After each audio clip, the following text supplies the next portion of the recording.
Ndimpulumutsi tikalowa mwambamo, mwamba nkodabwitsa.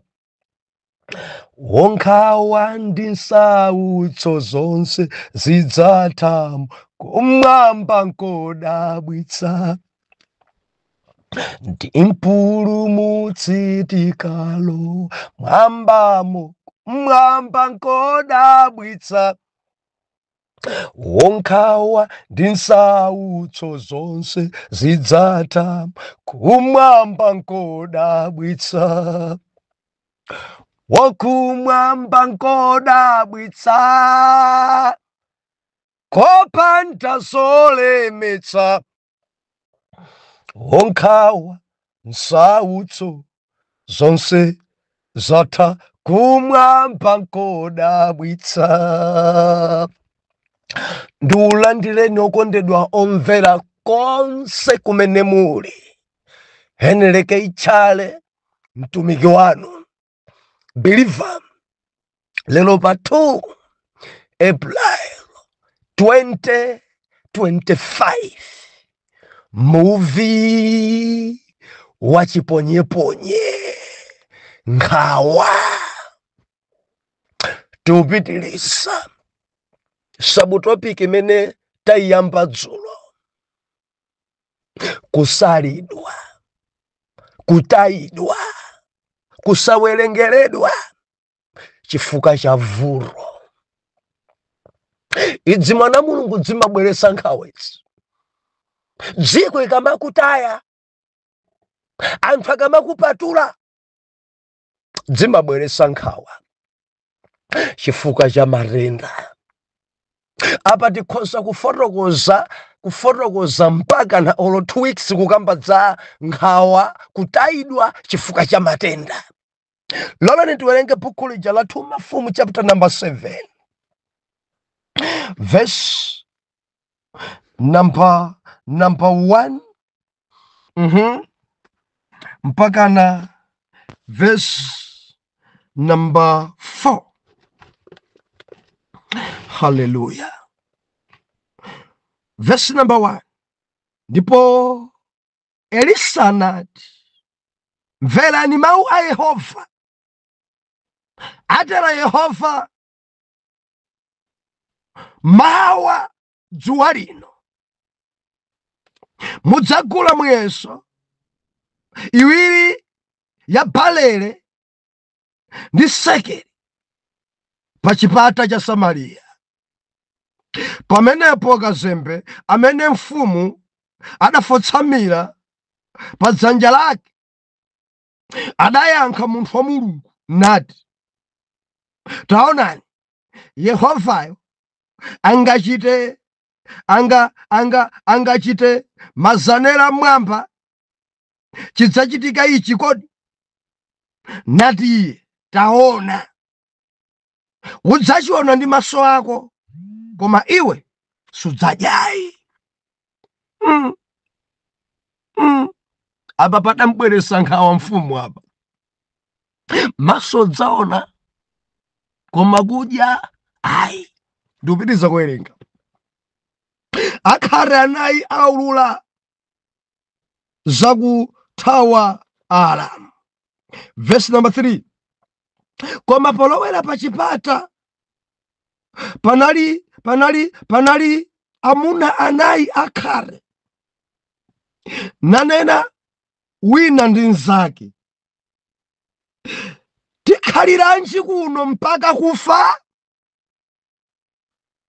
Tikati tilowe mudzi muli njala, tidzafa momwemo. Tikakhalanso pompano, tidzafanso. Tiyeni tsono tigwe ku misasa ya Aaramu. Akatisunga ndi moyo, tidzakhala ndi moyo. Akatipha, tangokufa.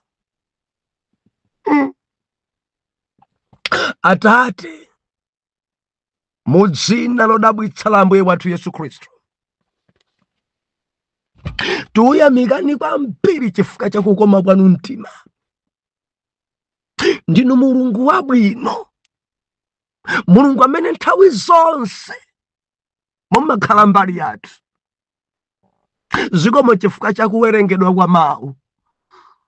Nenaninso ni lero, phunzitsani lero, mangilirani lero, dzudzulani Jehova, ndipo tidzamva m'dzina la Yesu. Amen.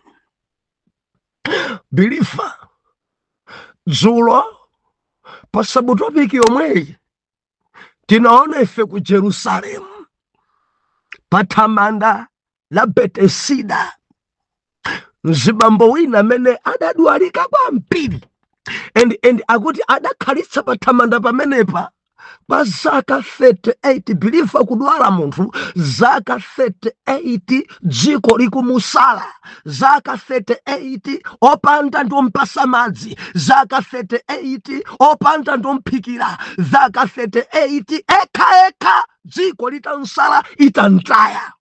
Dziko kuno anthu amasalidwa and zimene zimabweresa nkhawa.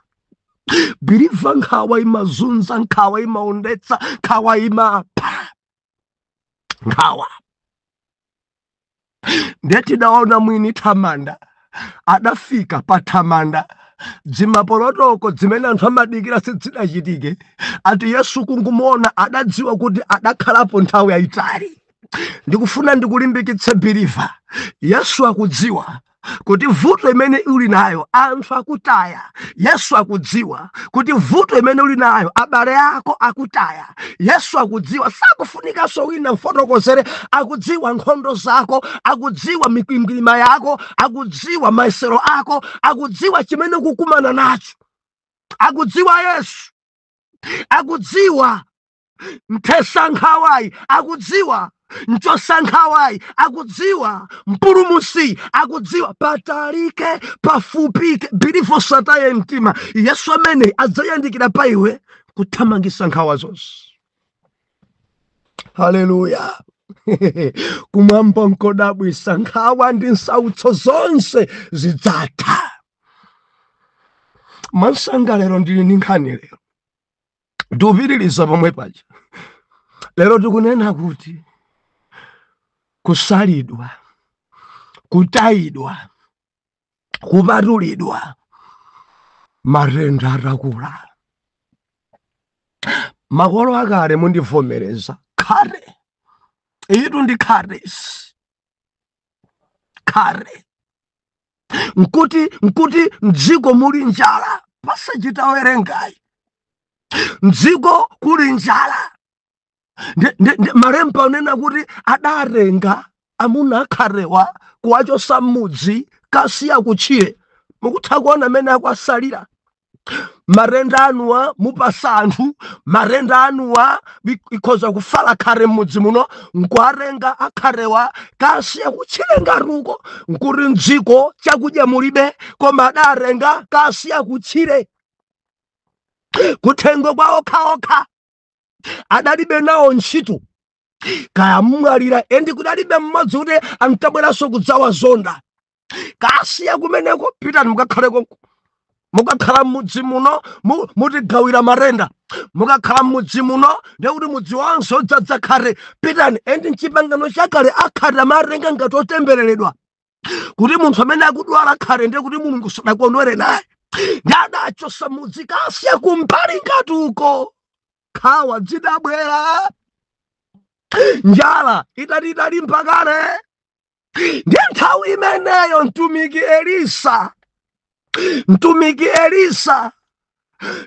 Elisa wodzozedwa. Baibulo ikunena kuti atakumana ndi mfumu adanenera Elisa kuti ngakhale zinthu zalimba chonchi, koma kumwamba kukundilankhula kuti mawali anthu adzagula balere pasekeli. Mawali anthu adzadya ndi kukhuta mawa mawali chozizwa chichitika pa Israeli, mawa mawali chatsopano chichitika nkuti dziko litadzadza ndi nkhawa chifukwa cha njala, anthu alibe chiyembekezo chifukwa cha njala, ena mpaka na kumwalira chifukwa cha njala, ena kukhala zimbava chifukwa cha njala. Bilifa njala si zinthuyi, njala imambwambwanisa, njala imagwesa nkhope, njala nchopweteka. Ndi malemba onena kuti mtumiki wa Mulungu akumuwuza mfumu kuti madala osadandaula, kudya kulipo mmawa, njala yatha chifukwa Mulungu apereka chakudya chikumbumba ya Israeli mawa. Ndiye akuti mdala wina amene ali kansala wa mfumu, nduna ya mfumu Elisa, Mulungu amuwuza kuti chakudya mawa chipezeka. Nde nduna ya mfumu ikulankhula mwamwano pagulu, ndi akunena kuti anthu tavutika, anthu akufa ndi njala. Iwe mtumiki ukunena kuti mawa anthu adya chakudya chimenecho uchitenga kwani? Kodi Mulungu wakoyo angagwese mvula lero? Mulungu wakoyo anthu angadzale lero mpaka na mawa nkudya? Popeza kuti tikolole zimatengeraso myezi 4 kuti zinthu zimere, tizipalire, tizibayire fertilizer. Ndiye kuti mawa zichoka kwani? Mulungu wakoyo angachite kugwesa ufa mmwambamo. Mulungu wakoyo mene tavutikira chaka chathachi, mene tavutikira dzana akali kwani? Ukunena pagulu pano kuti mawa tidya. Ankanyoza nduna uyuyu mtsogolero uyuyu akadadziwa sakadanena, akadadziwa sakadalankhula, akadadziwa sakadanena izi. Bilifa tamvera, neneri sachedwa kupsa mtima. Amene ali ni mbewu ya uneneri endi utumiki wa uneneri sachedwa kupsa mtima. Endi neneri akapsa mtima akangonena chimenecho chichitika pa iwe. Endi mchipangano chakale neneri akangonena arapsa mtima, endi chopwetekacho chikufikira. Ndilizaphelele ku dziko langa osamakhumudwisa neneri, ndilizaphelele osamachite phada kuchimwa madaladala kumanyoza aneneri. Aneneri ya Mulungu akangonena kumwampa amamvera. Endi pomwepo Elisa ataona kuti nduna ya mfumu ikunyoza, Elisa ataona nduna ya mfumu ikulalata pagulu, akunyoza Mulungu pagulu, zimene ukunena zinzasatheka, zimene ukunena iwe zinzamutu, ukunena iwe zinzobalalika, sizingatheke, ufa sungagwe mwamba, sitingadzale masiku awiri. Baibulo inena kuti Elisa adamuwuza ndunayo, mkulu tamvera, maso ako uwona chakudya chokoma iwe sudya. Langizo langa ku dziko, mwano patumikilekani, chipongwe patumikilekani. Ngati zina zikulankhula kuzimva bwino yekhala chete, ngati zina zake zimene akulankhula mtumiki mwina sukuzimvesesa khala chete. Koma mwano wina uliwonse tamvera, umpangisa mtumiki kukhala ndi nkhawa pa message, umpangisa mtumiki kukudandaula endi kumampa mailowerera. Mtumiki Elisa adati maso ako chakudyacho uchiona koma iwe sudyayi, maso ako ufa uwona koma iwe sudyayi, maso ako uwona chakudya, uwona chimangacho, ufa uwona mawali koma sudya chifukwa cha mwano kutsutsa liwu la Yehova pagulu. Ena mumaoneka ochenjera kwambiri, ena mumaoneka ngati odziwika kwambiri, ena mumaoneka ngati osimbwa matumbwa pagulu pofuna kuti mudzinyozesa zitumiki, ena mumaoneka odzimva kwambiri. Nimafuna kunene kuti osamatsutsa mtumiki. Chimene akunenachi muofesi akumwamba achitapasidwa, chimene akunena Elisachi sichache ekha achitapasidwa, chimene akunenachi ndi chimene Mulungu akufuna kuti chichitike, chimene akunenachi si maganizo ake pa mtima pa Mulungu pali chimenecho. Ndi ukamadzuka nkumatsutsa chimenecho umapalamula mkwiyo wa Jehova. Ndinene ine mukamakhala kwambiri amwano ndi Elisa, chimene chichitike mudziona zabwinozo koma osadya, mudziona zabwinozo koma osadya, mudziona zabwinozo koma osakhala mmenemo, mudziona zapamwambazo koma ngomva kununkhira koma osadya chifukwa cha mwano. Chidachitika ninji mwansanga, akhale aja ali kuchire kuja njala yalimba ndiye kudali meeting ya anthu osalidwa, kudali meeting ya anthu otayidwa, anthu osawerengedwa, anthu amene mfumu adathamangisa mmudzi ndi adayamba kukambirana. Okondedwa, dziko lavuta ndi akundisangasana kuti tikhaliranji pano mpaka nakufa. Tikhaliranji pano, tikhaliranji pano. Atitaya, atisiya kuno, atithamangisa, tili patokha chifukwa cha mabala, chifukwa cha khate, atitikununka, chifukwa cha khate, atitipasa matenda ambuyawo, chifukwa cha khate, atithamangisa kuno kuti matenda akhoza kudwalanso akasawo. Tikhaliranji pano mpaka nakufa. Meeting ya anthu otayidwa, meeting ya anthu osalidwa, meeting ya anthu amene paiwo padalowa tsankho. Ndakuti bwa tikati tipite mudzi muli njala, ndipo akati phaka ngotona khanga taphwanya mulo. Endi tikakhala pano chifukwa cha njala imene iliso pano tinafanso pano. Titani nje meeting yawo akuti tiyeni ku misasa ya alama. Akati pha kumeneko zikomo tikakhala ndi moyo kumwamba kulemekezeke. Akukambirana wanga marendawa, akukambirana wangodwalikawa, akukambirana wani mapatient awa, akukambirana wangotayidwa, akukambirana wangosawerengedwa, akukambirana wasafuna kudzibaya pirifa. Anthu yawa paiwo padadzadza nkhawa. Atitaya atisiya kutchire chifukwa cha matenda. Nawo padali meeting ya anthu otayidwa okhaokha. Ndimafuna ndinene kudziko mwatayidwa, mwayikidwa kutchire, mwatengedwa ngati osafunikira, mwatengedwa ngati oyambitsa matenda ndinu, mwatengedwa ngati osaukitsa ndinu, mwatengedwa ngati osokoneza ndinu. Akuyikani panokha kuti mufere konko, akuyikani panokha akugawani, akupatulani ndi kudziwa pali nkhawa. Chifukwa ponena kuti tikakhala pano tikufa, tikapita mmudzi tikufa. Mukutha kuiona nkhawa? Biliva mukuiona nkhawa? Pano tikufa pano. Tingaka mudzi muso tikufa ndithu. Chifukwa munajasa tisekerera kungoona phazi yathu, nkhope yathu mmudzi ena khoza kuti gwaza ndi zikwanje.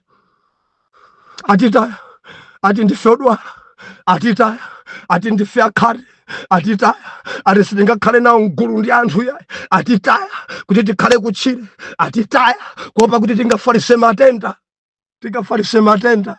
Nkhawa idawadzaza, nkhawa idawakwira, koma chikundisangalatsa aupanga share, augawana. Ndimanena ine tizikambirana, ndimanena ine kupanga share ndi anzako, ndimanena ine ndinene ndinu amene mwatayidwa. Kambiranani, limbikitsanani, pukurani misozi, yambani kunena liwu latsopano.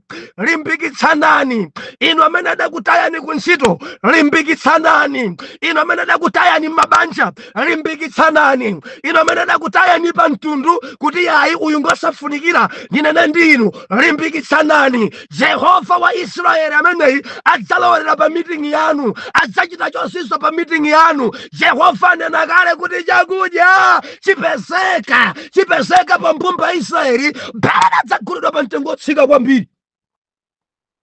Bible kunena kuti akuluakulu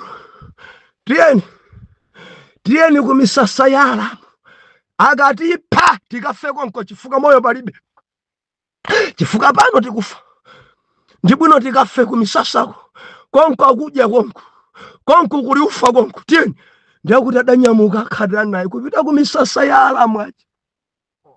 Ndiye kuti akuyandikira ku misasa nkuti alamu aja ali ndi nkhokwe za chakudya, ufa, barele, chimanga, mpunga, mbatata, zonse nkhokwe za ufa.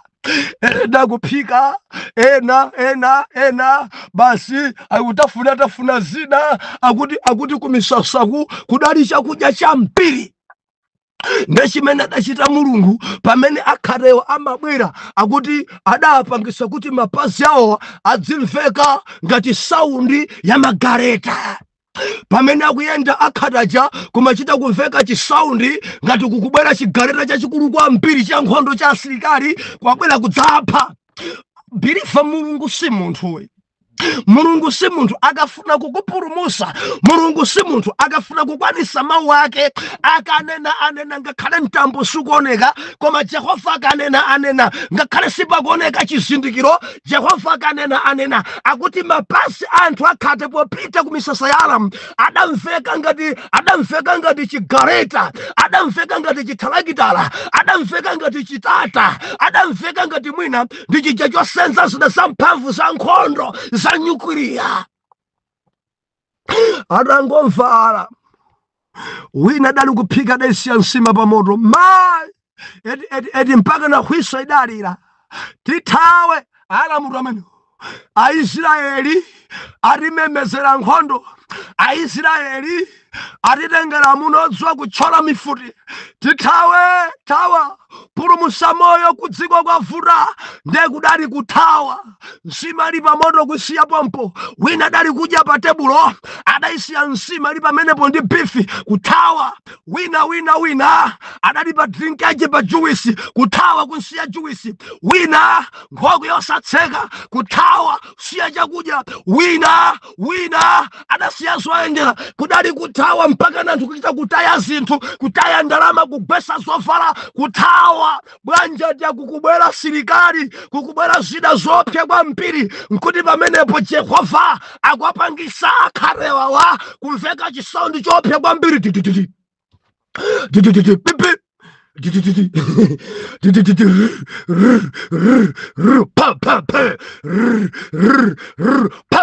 Bilifa Mulungu ngopya. Mulungu ngopya si size yanu. Mulungu ngopya machita zododomesa. Mulungu ngopya akafuna kupulumutsa, akafuna kukwanisa mawu ake. Bilifa ukhoza kudabwa, ukhoza kudzidzimuka kuti zatheka bwanji. Ameneyo ndiye Jehova. Malemba anena kuti akhate adafika pa misasa ya Aramu, peza nsima yasidwa pa tebulo adalipo folo basi kuyang'ana ina ikuphwaphwata.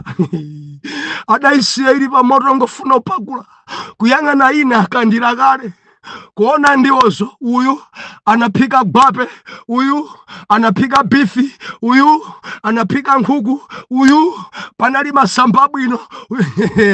Ndi amunaja adafikira pa tebulo samba manja idyani mpaka na mimba zawo zidakhura. Ena ndionjezere ndi iyi inkafuna upakulidwa ndi ya moto kaiphula imeneja pakula mitandawiri kuponya mbale kudzayikamo ni nkhuku ya thunthu kudya kulephera kuyimaliza nkhuku. Aliyense masombu mimba zadzadzangu kenakwa kukamphirana abale okondedwa. Tikakhalabe chete mpaka na dzuwa ikulowa mphulupulu inatipeza. Tisatsanze anthu amene adatitaya jaya, tisatsanze anthu amene adatisala jaya, tisatsanze anthu aja amene adatichitira choyipa ja. Ndi adakambera titana titiyeni tikausi. Today ndi tsiku la uthenga wabwino wakhare amene sadafike ku nyumba ya Bwana. Lero tinafikako. Lero kapadali chotchinga kuti akhare samafika kwa president. Lero tinafikako. Lero tili ndi good news popeza anthu njala yakwizinga. Lero tifikapo. Lero atimange atiphe na lero lokhala khare wakhare. Lero papapa na president. Lero adakambena choncho. Banja tikuona mushedi ufa utadzadza, kuona dzimatumba 90 kg za barele, kuyang'ana ufa dzima 90 kg, kuyang'ana chimanga, kuyang'ana mipunga, kuyang'ana chimanga, kuona nkhokwe zodzadza, kuyang'ana nsima zophika kale, kuyang'ana nkhuku zimene nkaweta, kuyang'ana mbuzi, kuyang'ana zakudya kumisasa kucha kwachita kudzadza zakudya chokha pamene kwa Israeli kuli njala. Bible inena kuti amunaya adapangana tiyeni ndi adachoka kumisasa kucha awo abwera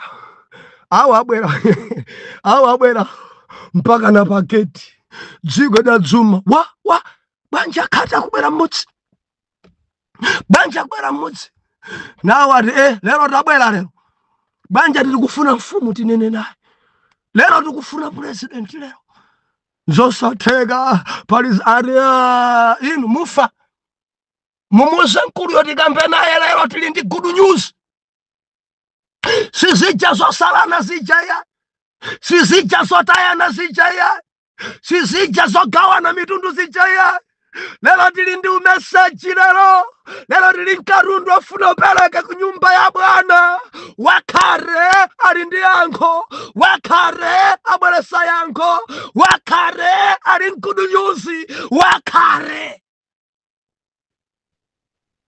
mudziwa masala anthu amene ali thandizo lanu ndikunena ndi wina masala anthu amene ali thandizo lanu lero mukufuna kuti muyanjane nawo koma kale mudataya chifukwa cha vuto bilifa ine ndine mboni pa nkhani imeneyi mukudziwa ena chifukwa cha vuto adatayidwa aliana ena chifukwa cha vuto adatengedwa amene simbale ntayeni chifukwa cha matenda ena chifukwa cha amene adabadwira mbadiso imodzi amene ngosaona amene kodi simukudziwa kuti mukusala yankho yanu kodi simukudziwa kuti mukupitikisa thandizo lanu kodi simukudziwa Yehova adzagwirisa amene kuti apulumutse mtundu believe ndimafuna ndinene ndi oyera mtima tisamasalane chifukwa cha mavuto dzimabweresa nkhawa mori m'bale wanu ali ndi zonse koma mudansaladzana muchita manyazi m'bale wanu Mulungu adampeza ufa wa balere ali nawo ali nchakudya ali nacho mabifi ndi nkhukuzi azipeza koma dzana mudantaya kuti ngolumala dzana mudantaya kuti si m'bale wanu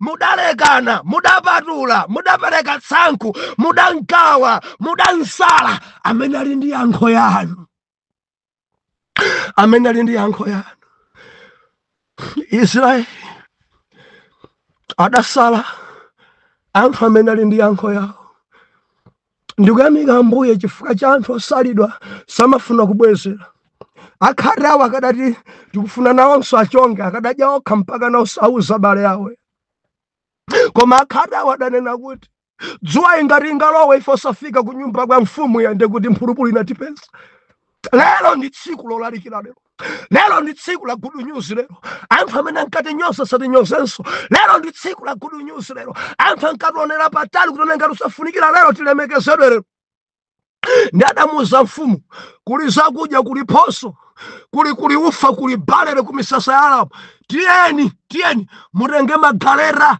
mutenge zimagalimoto zimathalakitala mukatenge ufa akuti ena ankachita makani ena nkumati chabwino pamene magalimoto otengera ufa akutsogola anthu awiri galera ine khale patsogolo ithamange iyalondole alamuwo mwina nkutheka aganiza zobwerera khoza kutipa ne galimoto ina idapita kuwalondola alamu achata nkangopeza zovala zikutayika kupita pesa ndalama kubesa malanti madola makwacha mamitikazi akupita zovala zili mbu akuta atadapita mtunda wa utali mwina kuyerekeza mwina ngati 50 kilometers sada wapese nkuti zakudya zonse mankhokwezo zili mbali ina kenako galera ije kubwerera nkuti mudzi wonse wakhamukira ku misasa nekudali kuthamanga azibambo ndi azimayi kudali kuthamanga tikarenge ufa ife tikarenge chakudya ife njala yatikwidzinga ife tavutika kokwanira ife naso kansala uja nduna uja liwiro chifukwa deti nkuti yakwana kasiya lisadati mmawa mudya nkulu janayenso liwiro ndiye mfumu adali ni nkhawa neneli anena kuti ndunayi ikangoona koma sidya zimenezi zitha bwanji nkhawa ya mfumu ndadapita nawo mfumu konko mawu anena Elisaja akuti nduna yanga iona koma sidya ndiye adafika mfumu nduna ijanso ena mmati kansala nayonso itangofika kutsegula nkhokwe kuona zimatumba zija za 90 kg dzodza ndi balere monga mama wa munthu wa Mulungu. Bible lina kuti ngati nduna adatsogolera timu kuyamba kalowa ndiyeyo uyo alowayo kuti akwere pamwamba paja kudzaponda thumba idaterezeka kuterera thumba ija mpaka na kuchokera pamwamba paparapa uyo abwelayo nduna ya mfumu mwinanso nkutheka dali wonene pa mimba ikulu nduna ya mfumu yebwera papapapa kudzafika pansi pachapha. Ganizani anthu sadadye kwa zaka njala kuti anthu akudya zirombo za mchire ati padaliso kulemekeza kuti awa ndi nduna ya mfumu yayi anthu adali kuponda ndunayo kukatenga balere munkhokwe. Nduna ija idabwera ngati makwerero kuti ena mwa azimayi adzitha kuponda mfumuyo kutenga thumba yace kutuluka kuponda mfumuyo kutenga thumba yace kutuluka ndi nthawi imodzi wina katha kuponda ndi anthu 10 wina kumponda mutu wina kumponda khosi wina kumponda chest wina kumponda mimba wina kumponda miyendo mpaka na miyendo kuchoka anthu kutenga ufa ndi kutulukamo kutenga ufa kutulukamo matumba ena kugweraso kudzanthedzemula pa maliro. Mfumu jenka yang'anabe anena kuti maso aona koma sajayi. Haleluya. Adafa nduna ya mfumu idafa. Ndimafuna ndichenjeze musodule moyo wanu chifukwa cha makani pa atumiki. Mukhoza kupha utumiki wanu chifukwa cha makani kutsutsa chimene mneneri anena. Chifukwa ena muli ndi chibwana ena mwina kusimbwa chifukwa choti muli ndi kudziwika pang'ono kumati zikunena iwezi iye mulungu wakoyo angatsitse kudziko langa akadadziwa adampondaponda adafa angati amene amwalira chifukwa cha mwano patumiki bilifo khoso khalabe kumanga duku loyera koma uli wokufa chifukwa cha mwano patumiki ukhoza kumayimbabe koma uli maliro chifukwa cha mwano pa Elisa ukhoza anthu kumakuona koma uli wokufa kureye kuntembo ndi ntembo anthu akupondaponda wayi udatsutsa liwu la Yehova udatsutsa nkhawa ya mfumu idali pamenepo anyamata akhalaja amene adatayida odzadza ndi nkhawa adapereka yankho ku mbumba ya Israeli. Ndili ncholankhula lero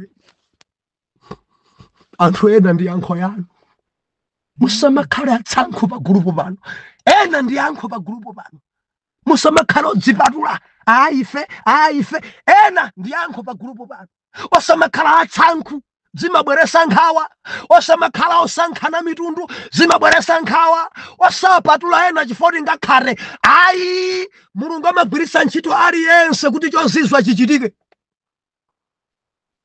Adataya yankho yawo ndiyamika Ambuye kuti opatulidwawo sadabwezere adali woyera mtima. Nzanga ndimafuna ndikupemphe mtundu wako adakutaya kutchalitchi adakupatula chifukwa cha vuto ina usabwezere uwaonetsere chabwino chokha achite manyazi ukabwezera saphunzira kanthu chonde ngati uli ndi zinthu athandize idya nawo chifukwa chakuti kale adakutaya wina sadakulipirira sukulu ankalipirira anawo okhaokha ziyada zawo zija sizinapite patali ndi sukulu iwe udaphunzira ndi mabungwe pano siwe munthu wamba ndiwe bwana abambo aja abale ako aja zana zawo zonse zoledzera zachampa mudasankha mudapatula mudali ndi tsankho ndi yankho yanu zimabweresa nkhawa kumapatula nazo. Tisamasankhane zimabweresa nkhawa endi nkhawa imaondetsa zimabweresa nkhawa endi nkhawa imapweteka zimabweresa nkhawa imapha. Bwanji mundilondole mbawa Atate mwana wanu uyu tsango ampatula amusala chifukwa cha vuto. Mulungu ndikupemphera muchite naye chozizwa kuti amene antayawo mawa adzachite manyazi. M'dzina la Yesu ndapemphera. Amen. and amen.